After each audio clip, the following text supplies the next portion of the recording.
आखिर वह कौन था जिसने भगवान श्री राम को एक पैर पर खड़ा रहने के लिए मजबूर कर दिया। दोस्तों, बड़ा ही रोचक कथा, आइए जानते हैं। अपने भक्तों के आगे स्वयं भगवान को भी झुकना पड़ता है, वो भी क्यों ना जब भक्त पूरी श्रद्धा और भक्ति भाव से अपना सर्वत्र प्रभु के चरणों में अर्पित कर दे तो ऐसे भक्त की बात को भला कौन टाल सकता है। रामायण का एक ऐसा ही एक प्रसंग है जो जीवन को बहुत प्रेरणा देता है। पौराणिक कथाओं के अनुसार भगवान राम, जिनका अगले दिन राज्याभिषेक होने वाला था और माता कैकेयी ने उन्हें वन गमन का आदेश दे देती हैं, वे इसका किंचित मात्र भी दुख व्यक्त नहीं करते हैं और माता के आदेश को खुशी खुशी पालन करते हुए वन गमन के लिए प्रस्थान कर जाते हैं। यहाँ पर भगवान राम एक ऐसा उदाहरण प्रस्तुत करते हैं जो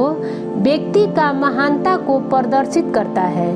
भगवान राम माँ सीता और लक्ष्मण के साथ वन गमन के लिए जब प्रस्थान करते हैं तो उनकी भेंट केवट से होती है। केवट का संबंध भोई वंश से था और वह मलाह का काम किया करता था। रामायण में केवट का वर्णन प्रमुखता से किया गया है। केवट ने प्रभु श्री राम को वनवास के दौरान माँ सीता और लक्ष्मण के साथ अपने नाव में बिठाकर गंगा पार करवाया था। रामायण के अयोध्या कांड में इस प्रसंग का बहुत खूबसूरत ढंग से वर्णन किया गया है। गंगा को पार कराने के लिए प्रभु श्री राम केवट को पुकारते हुए कहते हैं कि निषाद राज, तनिक नाव को किनारे लाए, पार जाना है। इस बात को रामायण की इस चौपाई के माध्यम से समझाया गया है। मांगी नाव न केवटुआना, कहीं तुम्हारा मरमु में जाना। चरण कमल रज कहूँ सबू कही, मानुष करनी मुरी कछु अहई। दोस्तों, प्रभु श्री राम पार जाने के लिए केवट से नाव लाने के लिए कहते हैं, लेकिन वह लाता नहीं है और एक शर्त प्रभु श्री राम के सामने रखते हुए कहता है कि मैंने आपका मर्म समझ लिया है प्रभु। आपके चरण कमलों की धूल के लिए सब लोग आतुर रहते हैं। कहते हैं कि आपके पैरों के धूल किसी जड़ी बूटी से कम नहीं है, इसलिए नाव पर बैठने से पहले आपको पांव धुलवाने होंगे, तभी मैं नाव पर चढ़ने दूंगा।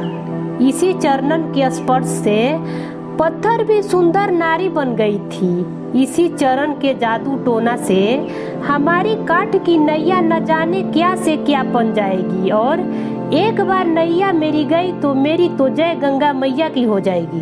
केवट की इस बात को सुनकर प्रभु श्री राम मुस्कुराने लगते हैं और कहते हैं, केवट आओ मेरे पैर धो लो। इतना सुनकर केवट की खुशी का कोई ठिकाना नहीं रहता है और वह दौड़कर घर जाता है और घर से जाकर भगवान श्री राम के पैर धोने के लिए काठ की कठौती लाता है। दोस्तों, पहले काठ का कठौती होता था, उसी में भगवान श्री राम का केवट पैर धो रहा है। दोस्तों, केवट प्रभु श्री राम का एक पैर धोता है तो दूसरे में मिट्टी लिपट जाता है। इस स्थिति में केवट बहुत दुखी होता है। केवट को ये दुख देखकर प्रभु श्री राम एक पैर पर खड़े हो जाते हैं। एक पैर पर खड़े होने से प्रभु श्री राम की परेशानी देख केवट कहता है कि मेरे प्रभु, आप कब तक एक पैर पर खड़े रहोगे? तब तक मैं पैर धो लेता हूँ, आप मेरे सिर के सहारा ले ले। इसके बाद प्रभु श्री राम ने केवट के सिर पर हाथ रख दिया। इसके बाद आसमान से देवों ने पुष्प वर्षा की। चरण धोने के बाद केवट ने चरणामृत परिजनों और बंधुओं को पिलाया और भगवान को पार ले गया। इसके बाद गंगा पार जाने के बाद माता सीता ने केवट को अंगूठी देती हैं, लेकिन केवट लेने से इनकार कर देता है। दोस्तों, केवट ने बहुत ही सुंदर बातें कही है जो मन को विभोर कर देता है। केवट कहता है, धोबी से धोबी ना लेत धुलाई, नाई से कछु लेत न नाई। तू भी केवट मैं भी केवट, कैसे तुमसे लू उतराई।